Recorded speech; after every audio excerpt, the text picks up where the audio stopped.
Hey, thanks for tuning in. Welcome back. If you're new here, I'm Jimmy. We're making it work. It's going to be a video about tools today. Everyone seemed to like the 15 tools I could probably do without video. So I got some more tools I could probably do without. We're going to dig them out right here and go through those. Now keep in mind, like I said in the previous video, these aren't tools that you'll never need. These are tools that you don't need to do your job on a daily basis. You might dig them out once in a while. You might go years without using them sometimes. You might use them 5 times in a week. I can't really determine that for you. I can only tell you my experience. And I can let you know that put these at the bottom of your list if you want to get some of these tools. Sometimes we'll just buy tools to fill our toolbox up because we have a drawer that's not full. It's kind of a mechanic's curse, I guess, we put on ourselves, make it cost more money to do our job. So just keep in mind, put them at the bottom of the list. Maybe for you, they'll be at the top, but for most people, I think, they'll end up at the bottom. Let's take a look. Stay tuned.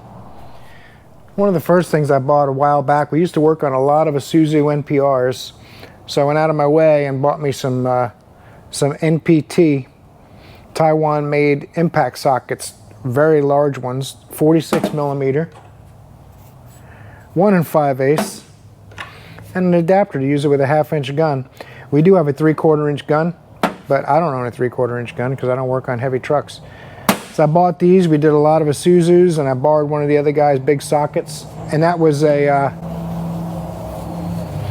that's something that you guys may know I don't like to do. If I'm going to borrow a tool once, that's fine. If I have to borrow it a second time, for sure, I'm buying it. So a lot of guys, if they borrow it once, they buy it. To me, you borrow it once, that's fine. If you need it again, then you need to buy it. That's just how I roll. Everyone's got a little bit of a different opinion on that. You guys let me know what you think in the comments. But after borrowing them once or twice, I bought them, and I used them once or twice. As you can see, they've been used, and they've been sitting in my box ever since, because we lost the account that had a lot of Isuzu NPR trucks, and we don't do their brakes and stuff anymore for them. So that's just the first tool. And like some of you guys might be heavy truck mechanics and use them every day, can't live without them. I'm not a heavy truck mechanic, so bear that in mind. Another heavy truck thing I shouldn't have bought. We worked on a couple diesels in a row. I needed to test the IPR. Where is it? Injection pressure regulator. They have a mechanical electrical fuel system on those things. They use oil pressure to drive high pressure fuel. And this little adapter deal I bought to do a test on a vehicle. And then the customer backed out of going further with it after I bought the tool. So I'd never used it. It's brand new. This works on diesel trucks, Fords. I marked the box just so I wouldn't forget. I'd be like, what the heck was that for? Thinking it was an adapter for something. But it goes in place of that valve to see what kind of pressure you got. And you should be able to max out the pressure by replacing it, I believe, if I remember correctly how it works. It's got a screen in there. I'm assuming it goes underneath the tool. Maybe it's a replacement screen for when you work on those things. I do not recall, and like I've said before, I am no diesel expert. I figured things out, and I've fixed a bunch of diesels over the course of my career, but there's a lot of things, if you're not proficient at it, and you don't do it a lot, it just takes forever, and you feel clumsy, and you're searching for tools like this to do the job. So sometimes you're just better off passing it along to a mechanic that does them all the time. They're going to do it in half the time. They're going to save the customer money, save you aggravation, and you can move on to something else like a Toyota Camry that needs a radiator. Let's see what else we got. Another silly tool. I definitely regret buying this one. This is a set from CTA Tools. It's made for European Audi, Mercedes, Volkswagen type stuff where you can split the caliper halves. It's not something you ever really need to do. I thought I needed it to work on one of them one time, and then I realized that it was only held on by a certain weird fastener, but I didn't have to take the other fasteners apart because it would have split the caliper and opened the hydraulic portions of the caliper. My tool guy said, hey man, you're going to need this. I've been selling a lot of these, and I bought it from him. I think I used this to get the caliper off the bracket one time. That's it. Never used it since. So, like I said too, this is going to be in my box. I'm not going to throw it away, give it away, or sell it. I'm just going to keep it, and someday I'll come across another one of them and have to do it again. Hopefully not for a while though. They're not a lot of fun to work on. If you've seen my recent videos working on Volkswagens and Audis, and it's an unfamiliar animal, and they're just overly complicated. So a lot of stuff seems silly to me. If you work on them all the time, I guess if you go work on a Chevy Malibu, it seems silly and overcomplicated, but in my opinion, there's no comparison whatsoever. But maybe you guys tell me different in the comments. This tool here, this is one of the tools I really feel sad about. I bought it because I had a couple of oil filter housings I couldn't get off. It was a tight space. And after buying them, I realized, why couldn't I just use a box wrench or something to get in there? Or sometimes there's no room and you do need a socket, but I have plenty of sockets, shallow and deep. I hate that they sell this kit to mechanics that do oil changes for a living. Because when you're doing oil changes for a living, you're an entry-level mechanic, you don't have a lot of experience, right? But you're also not making a lot of money. So to buy a socket set specifically for doing oil changes, that just really gets under my skin, because it's not fair to the people that are doing it for a living to buy a tool that costs them as much as it does to do 4 oil changes. So they basically work on the next 4 cars for free just to pay for the tool. So it should be, if these really were needed to do an oil change, then the oil change place should have it, or the repair shop that has you do an oil change, you should supply it. And I've bought it, and you can see the majority of these are not used. I've actually lent this set to the oil change guys, and I've not used it. I believe this socket and this socket were used by the oil change guys, never by me. So another set, that's a Lisle 13270. Now, if you're an experienced mechanic, you want to buy this, I think it does make your job a little easier for certain design vehicles where there's not a lot of room to get to the oil filter housing or whatever, but that's one thing. If you're making good money, you want to have this just to make your life a little easier, like a lot of these tools and the tools in my previous video, and that might make your life easier once a year or twice a year or something like that, right? Now let's go to some old school tools I bought that I should not have. This is really old school. You guys that have been around a while might have seen this tool before, but you turn this on, you put your adapter in, it goes over the ignition wires like on an HEI, and you can see which cylinder is misfiring, because the cylinder that's misfiring is generally going to not show much kV. If the wire's bad or the plug's fouled or there's no compression, it's going to fire with less resistance, which is kV. So a good firing cylinder will be 8 to 12, sometimes 15. You do a snap test and you'll be able to see what the peak kV that the wire can transfer to the spark plug and cylinder. At idle, you'll just be able to watch the average kV. This was a tool that's obsolete now, basically. We do work on a lot of older cars here, so if you do, then once in a while you'll be breaking out something like this. If it's got 8 cylinders with ignition wires instead of coil and plugs. Some of you really young guys will be like, what's an ignition wire? So it's not something I would ever buy now, but if you already have one, you just hang on to it in case you're going to need it again. This tool, this is definitely a little up in the air. I wasn't sure if I wanted to put this in the list because it does have a decent purpose. The GTC 505 Engine Ignition Analyzer. This one we'll have to turn on, show you what it looks like. And I've promoted this tool when I first got it. I thought it was the coolest thing ever, and you can see I've used it, but it's been a while. When you're running this on an ignition wire, or you touch this to an ignition coil, it'll show you your rasta pattern, or whatever, however you want to call it, your spark firing line. It'll show you how much the coil's firing, the combustion event, the length, all that kind of thing. So if you know a little bit how to read those patterns, this is a great tool.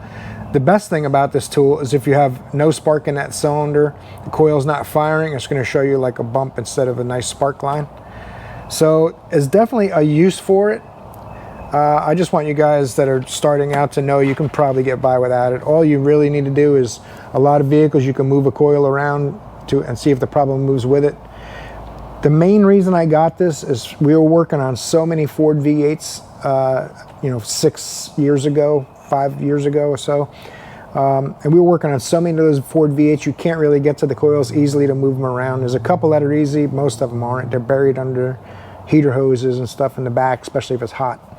But you can attach this to the tool and you can reach back quite a ways and see what kind of a pattern you're getting. If someone's cleared the codes on some of those Fords recently, it won't identify the misfiring cylinder. You have to go through a certain kind of a drive cycle pattern to get it to learn misfire again. So you come in, you have a P1000 code. That means the codes have been cleared and you're up the river without a paddle. So that's where this tool comes in handy, and that's why I got it, and we don't work on a lot of them anymore. The problem is too, when they do come in, it's such a basket case that you're pulling all the coils out, checking all the spark plugs and doing a major tune-up. Some of them, they like to break spark plugs and all. So like I said, good tool to have if you've got the money and you've got all the other basic tools. Then you can think about something like this, and it'll teach you a little bit about reading ignition patterns as well. So not a terrible tool. It's a couple $100. I forget exactly. I'll look it up and I'll see exactly what this thing costs.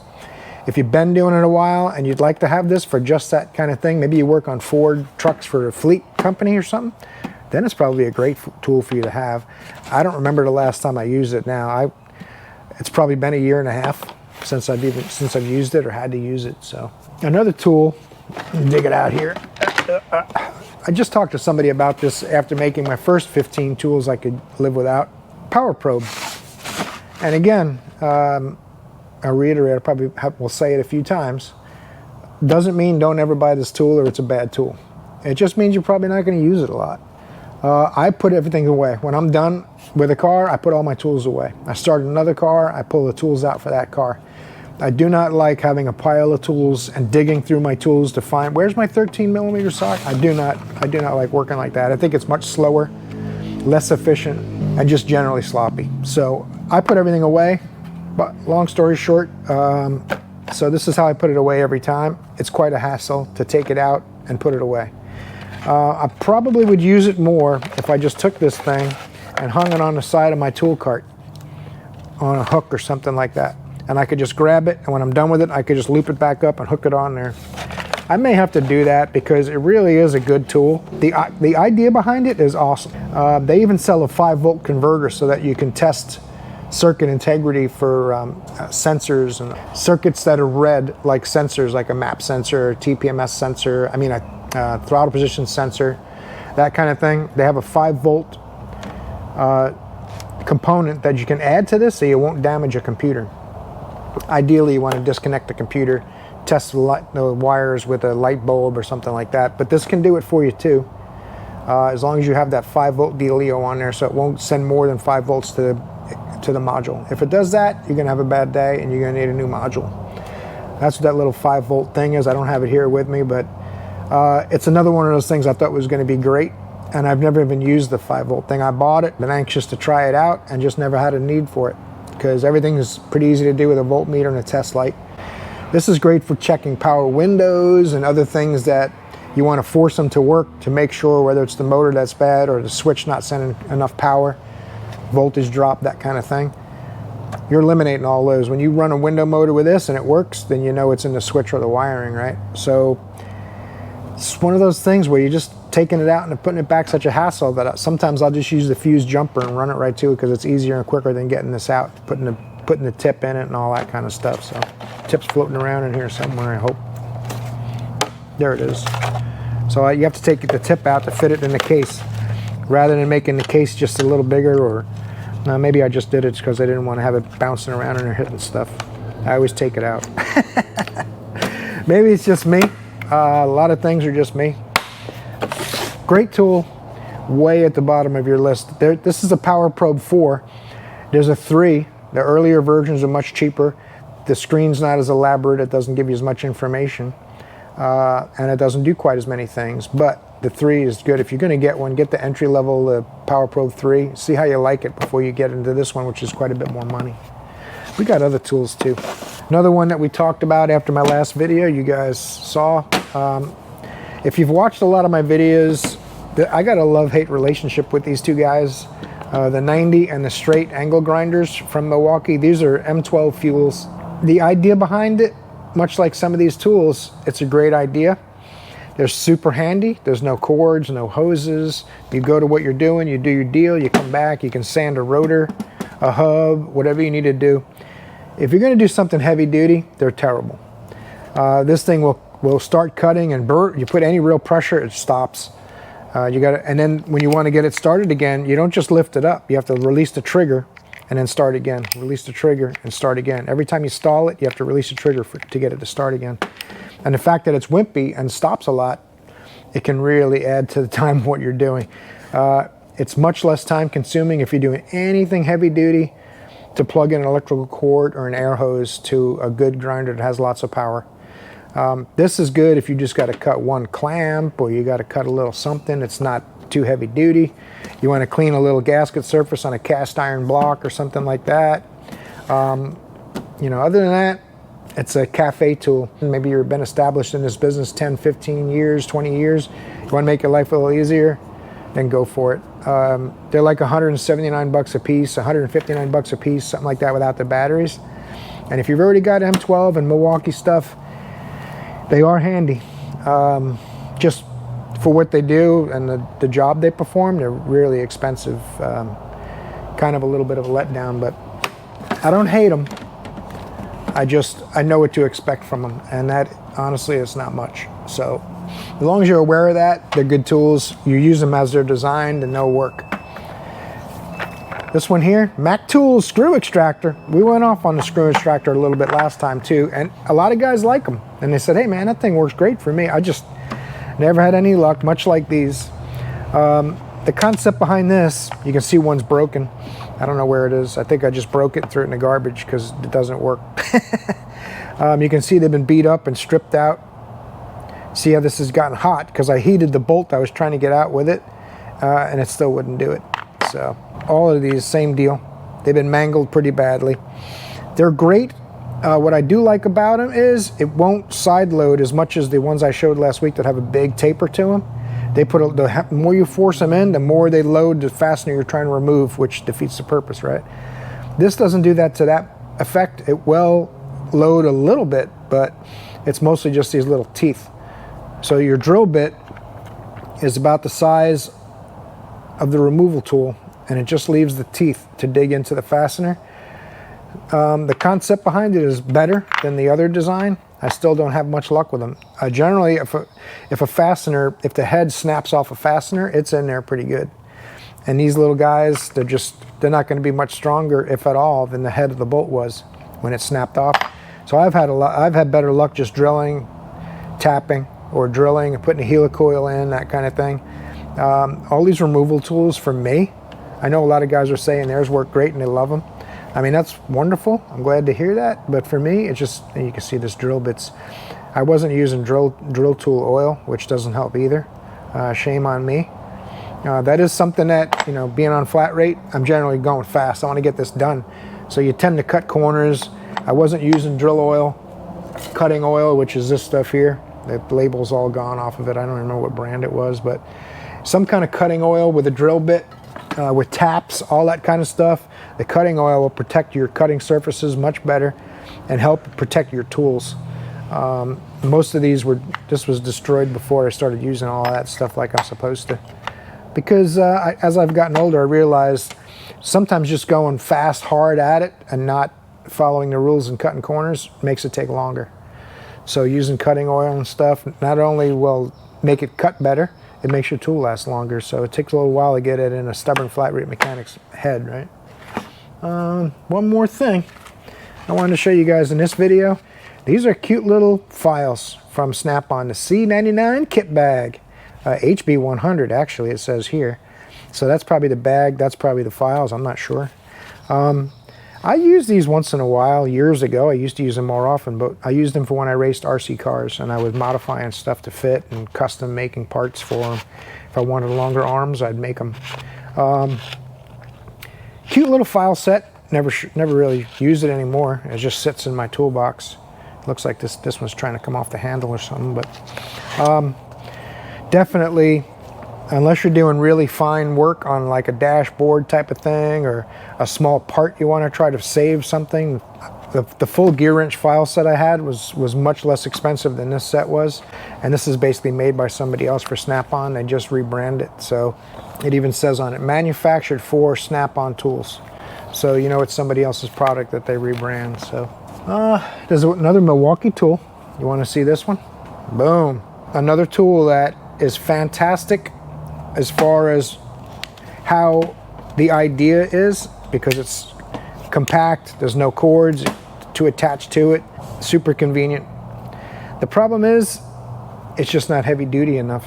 If you're going to do anything over about I'd say 12 gauge, 14 gauge for sure, that's right on the edge, 12 to 14 gauge, before this tip can't maintain the heat. So what'll happen is the wire, when the wire gets larger, it pulls the heat from the tip and you'll get a pretty jacked up soldering joint. It won't be sufficient for good repair, at least not what I would consider a good repair. Solder's got a flow, and it almost has like a shiny surface to it when you're done. Some people try to drip the solder down on it, but that's not how it works. You got to heat the wire, and the solder will melt into the wire. And if your soldering iron doesn't make enough watts and the tip's too small, those two things combined, you're just not going to be able to solder larger wires. And that's basically the issue with this. Is it's a very light duty tool, much like a lot of the other Milwaukee tools I have on the table here. So what do we got there? It's 1, 2, 3, 4, 5, 6, 7, 8, 9, 10, 11, 12. The last tool I bought that I didn't really need to buy is Estwing. When Home Depot sold out their Estwing line, they stopped carrying it. So I bought this sledgehammer. I got a really good price on it. MRF 64E, 4-pound sledgehammer, mini sledge, whatever you want to call it. The problem is I've got a whole bunch of hammers, but that's for another video. So basically all these tools, they all do a job. They're all, none of them are a waste of money, except maybe this one could be. All of them will serve some kind of a purpose, like we've talked about in the comments in my last video. None of them are a terrible thing to buy. Just put them low on your list. That's all I'm trying to say. If you're still needing certain kinds of wrenches and sockets, obviously get those first. 3/8 impact, 1/2-inch impact, etc., etc. I'll make a video on the tools I can't do without as well. So look for that. All right, guys, that about sums it up. I think we covered just about every brand. I don't want anyone to think it's a brand-specific thing. Some people say I rag on SnapOn too much, but I just think you got to look at value per dollar no matter what brand you buy, and no matter what tool you buy, you got to look at value per dollar. So some of these videos are just to help you guys out that might be just starting out in the business. You don't need some of these tools if you're still looking to fill in your sockets and wrenches and things like that. I even have some weird wrenches I probably shouldn't have bought that I use very rarely or not at all. That's going to be another video. I didn't want to have 20 tools in this video. I think what I'll do is I'll make some videos showing a ridiculous amount of ratchets and hammers and things people buy. I think I have way too many, and there are plenty of people on YouTube with 10, 15, 20 times more than I have. I mean, nobody needs 200 ratchets. There's no possible way on God's green earth that you need 200 ratchets to do your job. There's probably 4 to 6 ratchets that you should have, and we'll do a video on that. And so you got to make sure you look for it. You torque the like button down below or subscribe. If you're new here and you haven't subscribed yet, it helps the channel a lot. I'd really appreciate it. Maybe leave a comment down below about how I'm too old and grumpy and I should shut up about what tools you should and shouldn't buy, or how you agree, because everything I've said is ringing true for you. Either way, I appreciate the comments and all those things. Contributing to the community the best I can, so down in the comments section is where you do it. Hope I see you in the next video, because you're awesome.